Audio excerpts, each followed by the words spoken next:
Student, তোমরা যারা ক্যালকাটা ইউনিভার্সিটির আন্ডারে থার্ড সেমিস্টারের ছাত্রছাত্রী আছো এবং তোমাদের ইতিহাস সাবজেক্টটা পাস কোর্সে আছে, অর্থাৎ CC3 পেপার হিসাবে আছে, তোমাদের জন্য আজকের ক্লাসটা খুবই গুরুত্বপূর্ণ। আজকের ক্লাসে তোমাদের 100% কমনযোগ্য লাস্ট মিনিট সাজেশন নিয়ে আলোচনা করব। তোমরা যে সিলেবাসে MDC কোর্সে পরীক্ষা দিতে চলেছো, অর্থাৎ CC3 পেপার হিসাবে পরীক্ষা দিতে চলেছো, সেই একই সিলেবাসে গতকাল অনার্সের ছাত্রছাত্রীরা, ইতিহাস অনার্সের ছাত্রছাত্রীরা পরীক্ষা দিয়েছে এবং তাদের কি প্রশ্নপত্র এসেছে তোমাদের দেখাবো এবং তোমাদের কি আসতে পারে, অর্থাৎ যেহেতু একই সিলেবাস সেই প্রশ্নপত্রগুলো কি তোমাদের আসতে পারে না, অর্থাৎ অনার্সের যেগুলো এসেছে তাহলে কি জেনারেলে সেগুলো আসবে না, সেটা তোমাদের আমি আলোচনা করে দেব এবং তোমাদের জন্য কোনগুলো গুরুত্বপূর্ণ সেগুলো বলে দেব। আর আমি স্ক্রিন রেকর্ডের মাধ্যমে সম্পূর্ণ সাজেশনটা দেখাচ্ছি, তোমরা দেখে নাও। আর তোমরা যারা ইংলিশ ভার্সনের স্টুডেন্ট আছো তোমরাও আজকে ক্লাসটা দেখো, কারণ সাজেশনটা তোমরা ইংলিশেও পেয়ে যাবে। তোমাদের কোয়েশ্চেন প্যাটার্নটা একটু বলে দিই। এই হচ্ছে তোমাদের কোয়েশ্চেন প্যাটার্ন। 75 মার্কসের পরীক্ষা, 10 মার্কসের দুটো, 20 মার্কসের দুটো, 5 মার্কসের তিনটে। এই হচ্ছে তোমাদের কোয়েশ্চেন প্যাটার্ন। এবার তোমরা চলো সম্পূর্ণ সাজেশনটা দেখে নাও। আমি তোমাদের অনার্সের কোয়েশ্চেন পেপারটাও দেখাচ্ছি এবং সম্পূর্ণ সাজেশনটা তোমরা দেখে নাও।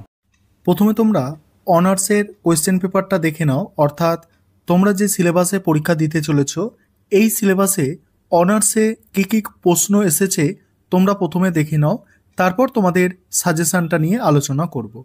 দেখো এখানে প্রশ্ন এসেছে, দেখো 5 নম্বরের প্রশ্ন। দেখো, প্রাচীন ভারতে দাস ব্যবস্থার প্রচলন নিয়ে মেগাস্তিনিসের বক্তব্য কি যথার্থ ছিল? পরের প্রশ্ন এসেছে, প্রাচীন ভারতের ইতিহাস রচনায় কৌটিল্যের অর্থশাস্ত্র গ্রন্থের গুরুত্ব নির্ণয় করো।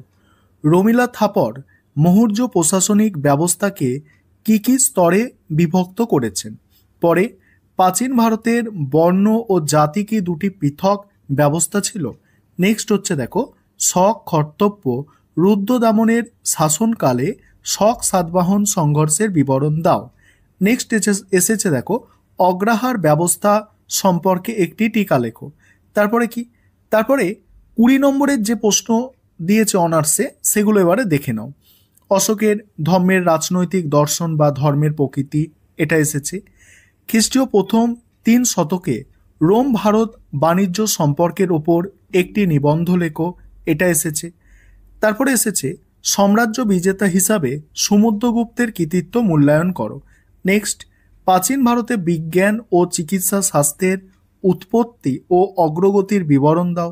নেক্সট, গান্ধার ও মথুরা শিল্পশৈলীর বৈশিষ্ট্য আলোচনা করো। নেক্সট, ধর্মশাস্ত্র অনুযায়ী প্রাচীন ভারতে নারীর সম্পত্তির অধিকার ও বিবাহ ব্যবস্থার একটি চিত্র দাও। এই হচ্ছে অনার্সের কোয়েশ্চেন পেপার। তোমরা যে সিলেবাসে পরীক্ষা দিতে চলেছো সেই সিলেবাসের ওপর অনার্সের এটা কোয়েশ্চেন পেপার। এবার তোমাদের সাজেশনটা তোমরা দেখে নাও। এবারে তোমাদের জন্য মোস্ট ইম্পর্টেন্ট প্রশ্নগুলো তোমরা একটু বুঝে নাও। দেখো, তোমাদের 10 নম্বর এবং 20 নম্বরের জন্য যে প্রশ্নগুলো তৈরি করতে হবে দেখে নাও। তোমরা জানো যে তোমাদের 10 নম্বরের প্রশ্ন দুটো অ্যান্সার করতে হয়, 20 নম্বরের প্রশ্ন দুটো অ্যান্সার করতে হয়। ভালো করে মনোযোগ সহকারে শুনে নাও সাজেশনটা। প্রথম প্রশ্ন, মৌর্য সাম্রাজ্যের পতনের কারণগুলি সংক্ষেপে বিবৃত করো। মোস্ট ইম্পর্টেন্ট প্রশ্ন এটা। নেক্সট প্রশ্ন, কুষাণ সম্রাট কনিষ্কের রাজনৈতিক ও সাংস্কৃতিক কৃতিত্বের বিবরণ দাও। মোস্ট ইম্পর্টেন্ট প্রশ্ন। নেক্সট, প্রাচীন ভারতে শূদ্র ও অস্পৃশ্যদের স্থান নির্ণয় করো। তারপরের প্রশ্ন দেখো, এই সাম্রাজ্য বিজেতা হিসাবে সমুদ্রগুপ্ত, এই যে প্রশ্নটা আছে এই প্রশ্নটা তোমাদের করার দরকার নেই, কারণ তোমরা এটা এত গুরুত্ব দিয়ে করবে না, দেখে রাখতে পারো। তবে এটা অনার্সে কিন্তু এসে গিয়েছে, এই প্রশ্নটা 4 নম্বর প্রশ্নটা অনার্সে এসেছে, তোমাদের জন্য অত গুরুত্বপূর্ণ প্রশ্ন কিন্তু এটা নয়। পরের প্রশ্ন আছে দেখো, অজান্তা গুহাচিত্রের ওপর একটি সংক্ষিপ্ত টিকা। মোস্ট ইম্পর্টেন্ট একটা প্রশ্ন। পরের প্রশ্ন, এই গুপ্ত যুগকে ভিত্তিভূমির যুগ বলে কেন, এই প্রশ্নটা, এবং এই গুপ্ত যুগকে সুবর্ণ যুগ বলা হয় কেন, এই দুটো প্রশ্ন কিন্তু প্রায় সেম। ঠিক আছে, এই প্রশ্ন করতে হবে তোমাদের, অর্থাৎ গুপ্ত যুগকে সুবর্ণ যুগ বলে কেন, খুব ইম্পর্টেন্ট। এবং অশোকের ধম্ম, এই অশোকের ধম্ম দিয়ে দেখো, অশোকের ধম্মের রাজনৈতিক দর্শন, এই প্রশ্নটা পরীক্ষায় মানে এসে গেল, অনার্সে কিন্তু এই প্রশ্নটা পরীক্ষায় এসে গেল। তাই এই দুটো প্রশ্ন যে আছে 8 এবং 9 নম্বর প্রশ্ন, এই দুটো প্রশ্ন অত গুরুত্ব সহকারে পড়ার দরকার নেই, মোটামুটি একটু দেখে রাখবে। তারপরে দেখো বাকিগুলো দেখে নাও, এটা ভালো করে তোমরা করতে পারো, চন্দ্রগুপ্তটা, ঠিক আছে, চন্দ্রগুপ্তের কার্যাবলী মূল্যায়ন করো, এটা তোমাদের জন্য ইম্পর্টেন্ট। আর আরেকটা দেখো এখানে, তারপরে তোমাদের বলছি দেখো, রোম ভারত বাণিজ্য, দেখো রোম ভারত বাণিজ্য, এই যে প্রশ্নটা আছে না, এই প্রশ্নটাও কিন্তু অনার্সে এসে গিয়েছে, এই প্রশ্নটাও কিন্তু অনার্সে এসে গিয়েছে। আর এই প্রশ্নটা তোমাদের করার 10 নম্বরের প্রশ্নটা তোমাদের করার দরকার নেই। তারপরে এটা তো বললাম করতে হবেই, গুপ্ত যুগকে সুবর্ণ যুগ বলা হয় কেন। নেক্সট প্রশ্ন দেখো, পল্লব স্থাপত্য শিল্পের পরিচয়, এটা একটু দেখে রাখতে পারো, অতটা গুরুত্বপূর্ণ প্রশ্ন নয়। এই প্রশ্নটা খুব ভালো করে দেখবে, সামন্ততন্ত্রের উত্থানের প্রেক্ষাপট আলোচনা করো, খুব ভালো করে দেখবে, গৌতমীর পুত্র সাতকর্ণীর কৃতিত্ব খুব ভালো করে দেখবে।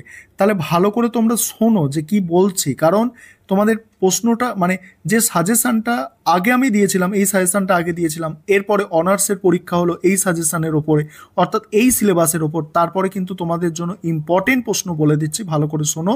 আর যারা একবার ভালো করে বুঝতে পারছো না, তাহলে তোমরা আরেকবার ভিডিওটাকে দেখে নেবে, ভালো করে তোমরা কিন্তু বুঝে নেওয়ার চেষ্টা করবে।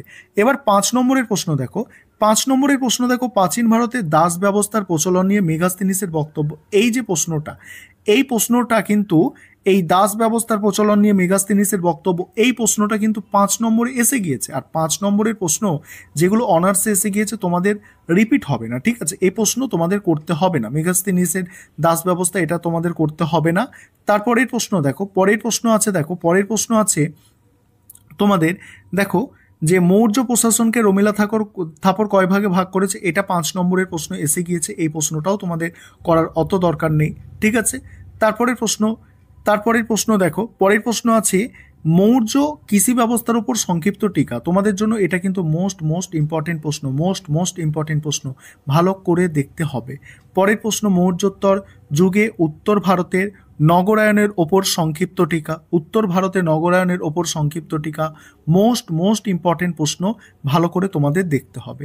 পরের প্রশ্ন, শক খত্তপ রুদ্র দামনের শক সাতবাহন সংঘর্ষ, ঠিক আছে, মানে এই যে প্রশ্নটা আছে 5 নম্বরের প্রশ্ন, এটা কিন্তু অনার্সে এসে গিয়েছে, এটা তোমাদের দেখার দরকার নেই। তারপরে গান্ধারের ওপর সংক্ষিপ্ত টিকা যেটা আছে, এটা তোমাদের জন্য মোস্ট ইম্পর্টেন্ট প্রশ্ন, গান্ধারের ওপর সংক্ষিপ্ত টিকা, এটা ভালো করে দেখবে। পরের প্রশ্ন আছে গুপ্ত শাসন প্রতিষ্ঠার প্রাক্কালে উত্তর ভারতের রাজনৈতিক অবস্থার সংক্ষিপ্ত বিবরণ দাও, মোস্ট ইম্পর্টেন্ট প্রশ্ন, ভালো করে দেখবে। পরের প্রশ্ন মোস্ট ইম্পর্টেন্ট প্রশ্ন, গুপ্ত সমাজে নারীদের স্থান নির্ণয় করো, মোস্ট ইম্পর্টেন্ট প্রশ্ন।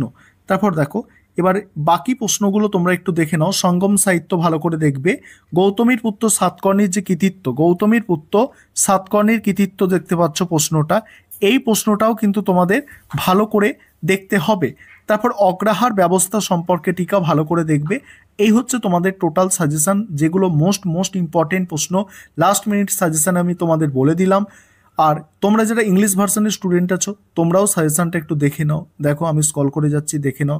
আর আমাদের ইংলিশ ভার্সনেও স্টাডি মেটেরিয়াল পাওয়া যায়, তোমরা যদি এই সেমিস্টার বা পরের সেমিস্টারের জন্য পারচেস করতে চাও, অবশ্যই যোগাযোগ করে নিতে পারো।